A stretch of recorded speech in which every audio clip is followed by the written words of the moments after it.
네, 재난 문자부터 먼저 소개하겠습니다. 불법 체류 외국인도 코로나19 예방 접종에 적극 참여해 주시길 바라겠습니다.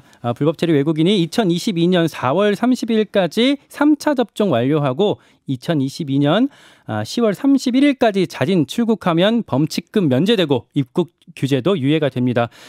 또 2022년 2월 28일까지 2차 접종 완료하고 또 2022년 4월 30일까지 자진 출국하면 마찬가지고요.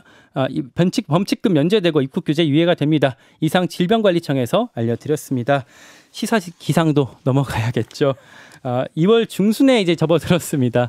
이 시간 함께하실 분 시사평론가 민동기 씨 안녕하세요. 안녕하십니까. 이번 주도 굵직한 일정이 우리를 기다리고 있습니다. 질병관리청 중앙방역대책본부가요. 오늘 코로나19 백신 4차 접종 세부안을 발표를 하는데 조금 전에 속보를 보니까 고위험군으로 분류되는 면역 저하자 그리고 요양병원 시설 입소자를 우선순위 접종 대상자로 선정을 했다라고 합니다. 그리고 오늘부터 노바백스 코로나19 백신 접종도 시작이 되고요. 그리고 정부가 오늘부터 3월 5일까지 약국 편의점 등에서 구매할 수 있는 자가검사 키트 있지 않습니까? 5개로 제한을 한다라고 하는데 다만 하루 여러 차례 구매하는 것에는 제한이 없습니다. 오늘 그리고 청와대에서 대외 경제안보 전략회의 열린다고 하죠? 문재인 대통령이 이 회의를 주재하는 것은 이번이 처음인데요. 이 대외 경제안보 전략회의는 지난해 10월 신설된 장관급 협의체인데 그동안 요소수라든가 반도체와 같은 글로벌 공급망 리스크 등 대응 전략을 주요 안건으로 다뤄왔거든요. 최근에 러시아하고 우크라이나를 둘러싼 긴장 상황이 지속이 되지 않습니까? 아마 이 부분에 대한 어떤 그런 관리, 이거를 직접 챙기겠다는 그런 차원으로 보입니다. 이제 내일 화요일로 넘어가 보죠. 내일부터 20대 대선 공식 선거운동이 시작이 됩니다. 지난 13일 이 여야 4당이 대리인을 통해 후보 등록을 마쳤는데요. 기본은 원내 정당은 의석수에 따라 의석이 없는 정당은 가나다 순으로 확정이 되는데 이에 따르면 이재명 후보가 1번, 윤석열 후보가 2번, 심상정 후보가 3번, 안철수 후보가 4번이 될 것으로 보입니다. 내일 그리고 자영업자들 집회가 또 열린다고요? 오후 2시 광화문 시민열린마당에서 진행이 되는데요. 릴레이 삭발식이라든가 청와대 시가행진, 집단소송 등을 진행할 예정입니다. 정부가 오는 20일까지 사회적 거리 두기를 연장을 하기로 하지 않았습니까? 여기에 대해서 이제 규탄하는 그런 목소리를 낼 예정입니다. 중요한 재판이 또 하나 있죠. 화요일에는 박근혜 정부 시절 정보경찰을 동원을 해서 선거와 정치에 불법 개입한 혐의 등으로 재판에 넘겨진 강신명, 이철성 전 경찰청장의 1심 판결이 예고가 돼 있습니다. 이제 나는군요. 그렇습니다. 일단 이들은 이뿐만 아니고요. 2012년에서 2016년 진보 성향 교육감, 전교조, 세월호 특조위 등을 좌파로 규정하고 불법 사찰한 혐의도 받고 있습니다. 수요일로 넘어가 보죠.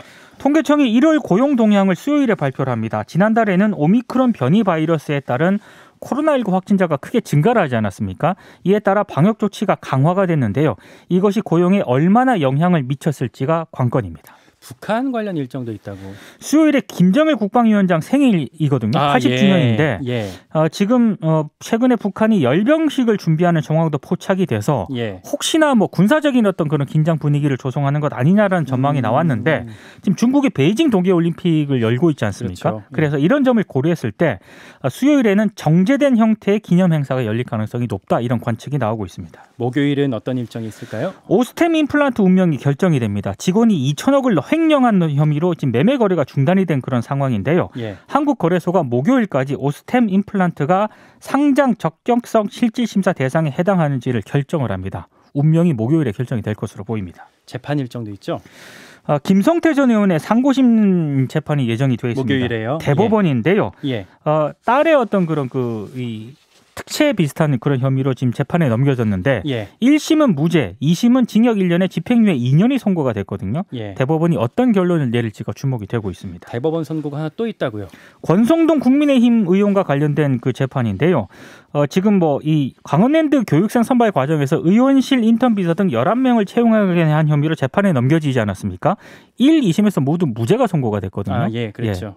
대법원에서 이번에 최종 결정을 내릴 것으로 보입니다. 빠르게 봤는데 금요일까지 왔습니다. 한국거래소가 금요일까지 이 신라젠의 상장 폐지 여부를 최종 결정을 합니다. 지난달 18일 기업심사심의위원회에서는 상장 폐지 결정을 내렸거든요. 여기까지 오늘 주간 시사기상도 시사평론가 민동기 씨였습니다. 고맙습니다.